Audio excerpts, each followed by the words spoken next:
अरे पिंकी, क्या कर रही हो तुम? कुछ नहीं, मैं तो बस कमरे में इधर से उधर घूम रही हूँ और बहुत ज्यादा बोर हो रही हूँ। हाँ, मैं भी बहुत बोर हो रहा हूँ, पर क्या करें? कुछ है भी तो नहीं करने को आज। अरे चुप रहो, दादाजी आ रहे हैं। ज्यादा मत बोलो, गुस्सा करेंगे। दादाजी? कहाँ है दादाजी? कहाँ है? बताओ ना दादाजी कहाँ है? देखो, आगे दादाजी, सामने देखो। अरे बच्चों, क्या कर रहे हो यहाँ? अरे तुम आज पढ़ाई नहीं कर रहे? दादाजी, आज संडे है। आज तो हमने खेलने का प्रोग्राम बनाया है। संडे को कौन पढ़ता है दादाजी? दादाजी, एक बात कहूँ, बुरा तो नहीं मानोगे? नहीं बेटा, बोलो, क्या काम है? क्या कहना है तुमने? दादाजी, आज हम बहुत बोर हो रहे हैं, कोई कहानी सुना दो ना। अच्छा, तो सुनो एक बहुत ही मजेदार कहानी। चलो पहले दूसरे कमरे में जाके आराम से बैठते हैं, वहाँ सुनाऊंगा तुम्हें। हाँ ठीक है दादाजी, चलो चलो। आओ बच्चों, यहाँ आके बैठ जाओ मेरे पास, तुम्हें कहानी सुनाता हूँ। आ गए दादाजी, आप कहानी सुनाओ ना जल्दी से। हाँ ठीक है, सुनो, अब मैं कहानी सुनाना शुरू करता हूँ। इस कहानी का नाम है जैसा सवाल वैसा जवाब। इस कहानी में अकबर, बीरबल और ख्वाजा जी हैं, जो कहानी की शुरुआत में सवाल जवाब करेंगे।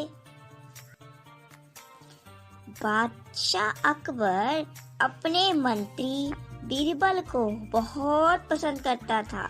बीरबल की बुद्धि के आगे बड़ों को भी कुछ नहीं चल पाती थी। इसी कारण कुछ दरबारी बीरबल से जलते थे। वह बीरबल को मुसीबत में फंसाने के तरीके सोचते रहते थे। अकबर के एक खास दरबारी ख्वाजा सरा को अपनी विद्या और बुद्धि पर बहुत अभिमान था। बीरबल को तो वह अपने सामने निरा बालक और मूर्ख समझते थे, लेकिन अपने ही मन से तो कुछ होता नहीं ना। दरबार में बीरबल की तूती बोलती और ख्वाजा साहब की बात ऐसी लगती जैसे नकरा खाने में की आवाज। ख्वाजा साहब की चलती तो वह बीरबल को हिंदुस्तान से निकलवा देते, लेकिन निकलवाते कैसे? एक दिन ख्वाजा ने बीरबल को मूर्ख साबित करने के लिए बहुत सोच विचार करके कुछ मुश्किल प्रश्न सोचे। उन्हें विश्वास था कि बादशाह के उन प्रश्नों को सुनकर बीरबल के छक्के छूट जाएंगे और वह लाख कोशिश करने में भी संतोषजनक उत्तर नहीं दे पाएगा। फिर बादशाह मान लेगा कि ख्वाजा के आगे बीरबल कुछ नहीं। ख्वाजा साहब अचानक पगड़ी पहनकर दाढ़ी सहलाते हुए अकबर के पास पहुँचे और सिर झुकाकर बोले, बीरबल बड़ा बुद्धिमान बनता है, आप भी उसकी लंबी चौड़ी बातों के धोखे में आ जाते हैं। मैं चाहता हूँ कि आप मेरे 3 सवालों के जवाब पूछकर उसके दिमाग की गहराई नाप लें। इस नकली अकल बहादुर की कलई खुल जाएगी। ख्वाजा के कहने पर अकबर ने बीरबल को बुलाया और उनसे कहा, बीरबल, परम ज्ञानी ख्वाजा साहब तुमसे 3 प्रश्न पूछना चाहते हैं, क्या तुम उनके उत्तर दे सकोगे? बीरबल बोले, जापना जरूर दूंगा, खुशी से पूछे। ख्वाजा साहब ने अपने 3 सवाल लिखकर बादशाह को दे दिए। अकबर ने बीरबल से ख्वाजा का पहला प्रश्न पूछा, संसार का केंद्र कहाँ है? तो दादाजी, बीरबल ने क्या जवाब दिया?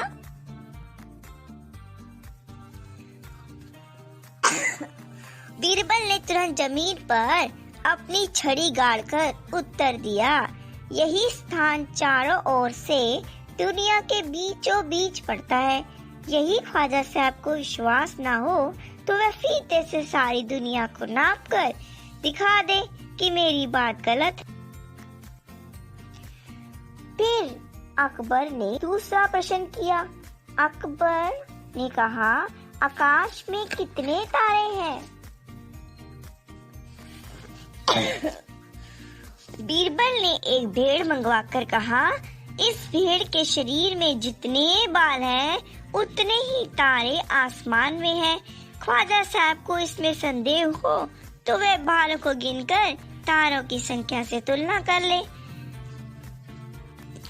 अब अकबर ने तीसरा सवाल किया, संसार की आबादी कितनी है बताओ बीरबल। बीरबल ने कहा, जहाँपना संसार की आबादी पल पर घटती बढ़ती रहती है, क्योंकि हर पल लोगों का मरना जीना लगा ही रहता है। इसलिए यदि सभी लोगों को एक जगह इकट्ठा किया जाए तभी उनको गिनकर ठीक संख्या बताई जा सकती है। बादशाह तो बीरबल के उत्तरों से संतुष्ट हो गया, लेकिन ख्वाजा साहब नाक भौं सिकोड़ कर बोले, ऐसे गोलमाल जवाबों से काम नहीं चलेगा जनाब। बीरबल बोले, ऐसे सवालों के ऐसे ही जवाब होते हैं, पहले मेरे जवाबों को गलत साबित कीजिए तब आगे बढ़िए ख्वाजा साहब। ख्वाजा साहब से फिर कुछ बोलते ही नहीं बना और वह झुकाए अपने कक्ष की ओर चलती है। तो बताओ बच्चों, तुम्हें मेरी कहानी कैसी लगी? बीरबल और अकबर और ख्वाजा जी की। अरे वाह दादाजी, मजा ही आ गया। मेरा तो पेट दुखने का हंस के। बीरबल के जवाब तो कमाल के थे। हाँ दादाजी, सच में मजा आ गया कहानी सुन के। आज का दिन तो कहानी सुन के बहुत अच्छा गया। हम तो ऐसे ही बोर हो रहे थे, आपने कहानी सुन के बहुत अच्छा मूड कर दिया। अब तो हम भी बीरबल की तरह चतुर और सयाने बन जाएंगे पढ़ लिख कर। हाँ बच्चों, क्यों नहीं। कहानी से तुम्हें जो प्रेरणा मिली है उससे सुनकर मुझे बहुत खुशी हुई। तुम भी बीरबल की तरह चतुर और समझदार बनना। पढ़ने लिखने से बुद्धि ज़्यादा तेज होती है।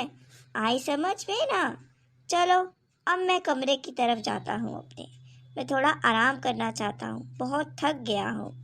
ठीक है बच्चों, तुम चलो, मैं भी आता हूँ। ठीक है दादाजी, अब हम चलते हैं। बाय बाय दादाजी, आप भी आराम कीजिए। हम बाहर जाके खेलेंगे अब। ओके दादाजी, बाय। बाय दादाजी, अपना ध्यान रखिए और कुछ चाहिए होगा तो जरूर बता देना। थैंक यू दादाजी कहानी के लिए एक बार फिर से। चलो चलिए राहुल, बहुत देर हो गई है। हाँ, चलो चलते हैं। बाय दादाजी। अच्छा बच्चों, अब मैं एक सवाल तुमसे भी करता हूँ, देखता हूँ तुम कितने चतुर हो। एक सवाल बताओ, अगर बीरबल की तरह तुम्हारी बुद्धि भी तेज है तो। एक दिन अकबर बीरबल से पूछता है, बीरबल, दुनिया में सबसे अधिक शक्तिशाली कौन है? तो बताओ बच्चों, बीरबल ने इसका क्या जवाब दिया होगा? हाँ तो बच्चों, कमेंट बॉक्स में इसका जवाब लिखकर मुझे जरूर भेजना। मैं भी देखूं तुम चतुर बुद्धिमान हो या नहीं। चलो बच्चों, अब मैं चलता हूँ। एक नई कहानी के साथ फिर मिलूंगा। बाय बच्चों, लव यू।